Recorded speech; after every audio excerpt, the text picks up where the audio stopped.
Hello everyone, welcome to another video talking geeky stuff. Today's video is about ninjas and the impact on geek culture. How did I come up with this video? So, I had a week off now. I've been off for a few days, but I got a week off from work. And this time I've been doing a few videos and I've been watching a lot of TV, a lot of movie, playing some games. And one thing I tend to do every couple of months is I tend to do a bit of tidying up my bedroom, right? Another thing I like to do is kind of rearranging my Blu-rays and my DVDs. Just take them all off and give the cupboard a good clean and just kind of rearrange the DVDs and Blu-ray I have. And I kind of forgot I had this. I came across American Ninja collection, DVD collection, American Ninja 1 to 4. And so I decided to watch them. It was fun. I mean, it's bad. But it's fun. I used to love these films when I was a kid. So I decided to do a video of the ninjas and how it impacted geek culture and pop culture in general. So as you can see now, there's all the videos I grew up with, American Ninja 1 to 4. Then you had, even from the Hong Kong, Ninjas in the Dragon Den, another classic.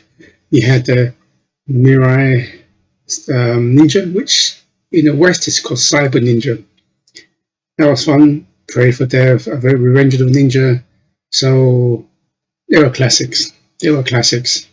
Classics in the sense that you had to be kind of into the ninja culture, just ninjas in general, and young to really appreciate those films. Watching American Ninja again recently, just a couple of days ago now, I had to laugh out loud a few times, not intentionally because it was quite bad. Some of the dialogue was, very 80s. There were never big films back in the 80s, but they were big as in they had a lot of followings. So here's some of the movies and some TV as well. I didn't get a chance to do that, so I narrowed this video down to the influence that I had growing up. Because if I would have done a PowerPoint on every ninja influence in the pop culture in the late 70s to the mid 90s, it would have been like hundreds of PowerPoint slides. So I narrowed it down to what I felt that, to me anyway, that influenced me and some of the geek culture out there. Of course, you have the movies. If you look at from a movie point of view, critical acclaim type of movie, there isn't much movie based on ninjas that are critically acclaimed. I would say maybe they got things like Ninja's Assassin, Azumi were pretty good. Azumi 2 as well. They were probably the better versions, bigger budgets. Even in the Hong Kong, like the Ninjas in the Dragon Den and Duel to the Death were pretty big budget for that time in Asia. But these films, this was tongue-in-cheek, they're fun, and they influence young boys like me in the 80s to the early 90s, mid-90s. I think anybody in the 80s, grew up in the 80s,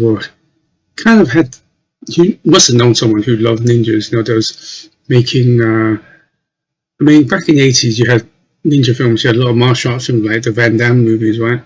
And then you had Bruce Lee was big, Jackie Chan was coming, big as well. And in school, we would, especially in arts and crafts, we would make nunchucks. Get two balls of wood, stick them together with a string, and we would just hit each other. And that's why in UK, in the 80s, there was a big kind of restrictions on kind of those kind of weapons, nunchucks and so on. Me and my friends making a whole bunch of them in school.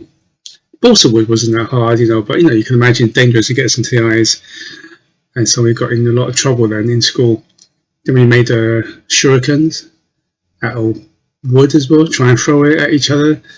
We even kind of dressed up as ninjas in school, like in fancy dress school parties and so on. So yeah, I think that the ninjas played a big part in our lives back then, especially boys. So here's some of the films I would definitely recommend. I don't recommend them as in they're good, but they were for its time.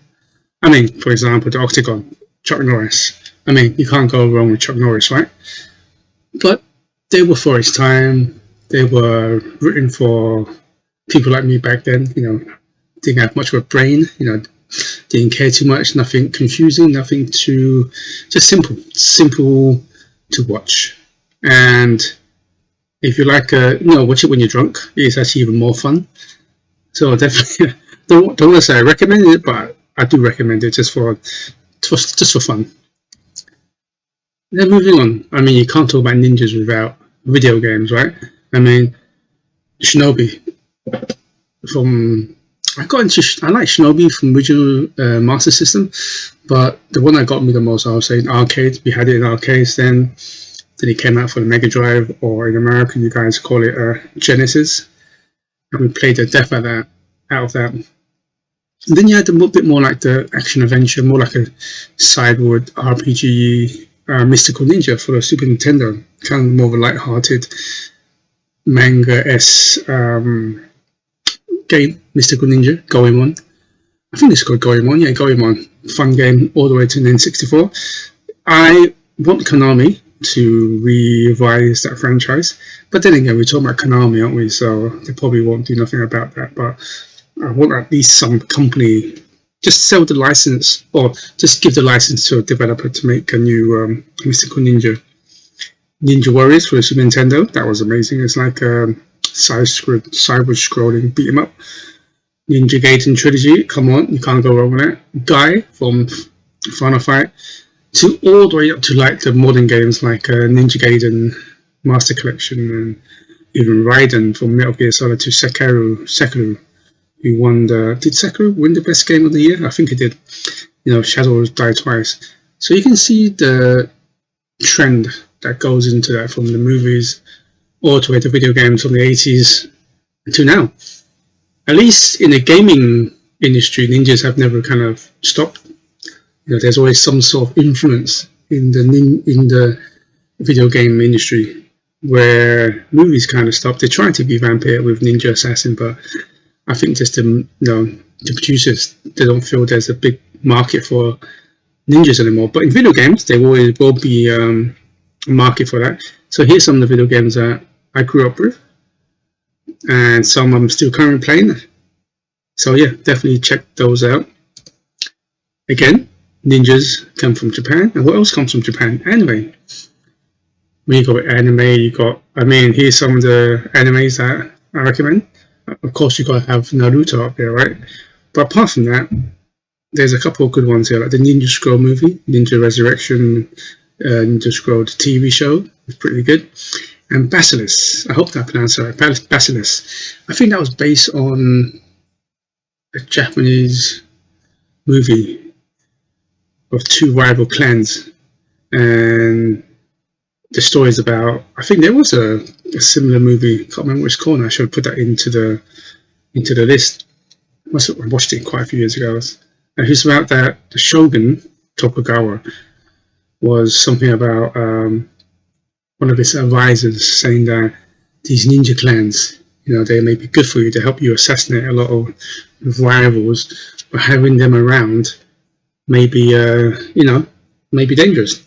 So the plan was to get the two rival clans to kind of, kill each other, really. Definitely check that out. And you had the things like a bit more fun, like Jubei-chan. It's kind of like a female version of Jubei Yagyu, the original Jubei Yagyu. Yeah, so definitely check these out. These are great animes, TV shows, movies. My personal favorite is Ninja Scroll, of course. It's classic 1993. Because just watch it. You haven't seen it. It's almost like I'm surprised. I remember watching Ninja Scroll back in the day, 90s, and I was thinking, because back in the 93, 94, 95, Street Fighter beat 'em ups was a massive franchise. And looking at that, I'm thinking they could do an amazing fighting game based on Ninja Scroll, but never happened. And then, as I mentioned earlier about impact on geek culture and franchises that followed it. I mean, one of the biggest franchises still going pretty strong is the Ninja Turtles, Teenage Mutant Ninja Turtles from the comics. I mean, if you look at read the original comic by Eastman and Lillard, it was pretty violent, pretty adult. They didn't have the multicolored bandanas. They were all red. You only can tell them from the weapons. And the comics were drawn in black and white, and it was actually pretty serious. But it got so famous, and then they released the cartoons, which I enjoyed when I was a kid. The movies back in the 90s, was in 99, 92, 94, I think. And then it moved on to the produced by Michael Bay ones, recent ones, which I didn't mind, to the games as well. Not only to games, you got things like, what else you got? You got toys. Ninja Turtles is a big franchise, billions of dollars. And then another franchise from the 80s as well, G.I. Joe. Probably two most famous and probably the two most popular characters at that time was Snake Eyes and Storm Shadow. Storm Shadow and Snake Eyes, I prefer Storm Shadow, because I always prefer, I don't know why, when I was younger, I always prefer the white suit, because I was so used to seeing ninjas in like dark colors, and Storm Shadow came with a white suit with that kind of red emblem, the Cobra emblem, and he was a badass. He was the toughest fighter in all of Cobra. Then you got, the silent assassin Storm Shadow, who influenced a whole bunch of characters after that. And G.I. Joe, massive in the 80s, kind of calmed down a little bit in the 90s, but it's come back a lot with a lot of the comics, the movies, anime shows, and so on. And the influence doesn't even stop there from the comics. The Snake Eyes, inspired Deadpool. We take a look at a lot of Wolverine comics. He fights a lot of ninjas. Look at Batman, Batman Ninja. And not only that, he was trained by Ra's al Ghul. He was trained by ninjas as well. Then you got Daredevil, who practically is some sort of ninja. The hand, loads of ninjas. Ninjas make a good cannon fodlers. Good kind of enemies so you can kill. endless ninjas to fight. So yeah, so ninjas is one of the biggest impact on geek culture, and pretty big impact in my life as well. I mean, younger, me and my friends would try and be ninjas, so we would create, like I said, nunchucks, buying fake swords, trying to make some swords out of wood. Didn't really work out so well. Learning to do ninjutsu, and then in some sort of ways, it kind of got me into a little bit of martial arts. That and many other things that got me into martial arts when I was a teenager. So having ninjas, when I say ninjas as alone, is the phenomenon. I can't pronounce it. The phenomenon of ninjas, the culture that it brought to the West. I mean, in Asia, ninjas are pretty common in most of our culture, but in the West, the franchise, the money is produced, and so on. But anyway, here's what makes a ninja.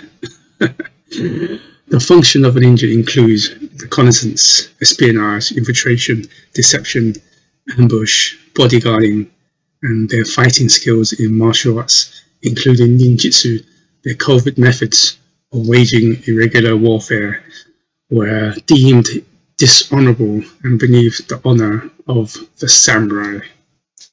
So that's what makes ninja.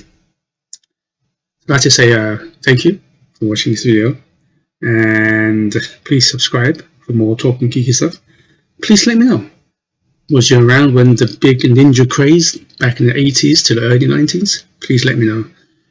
Until next time, good morning, good afternoon, and good evening wherever you are in the world, and please stay safe. Goodbye.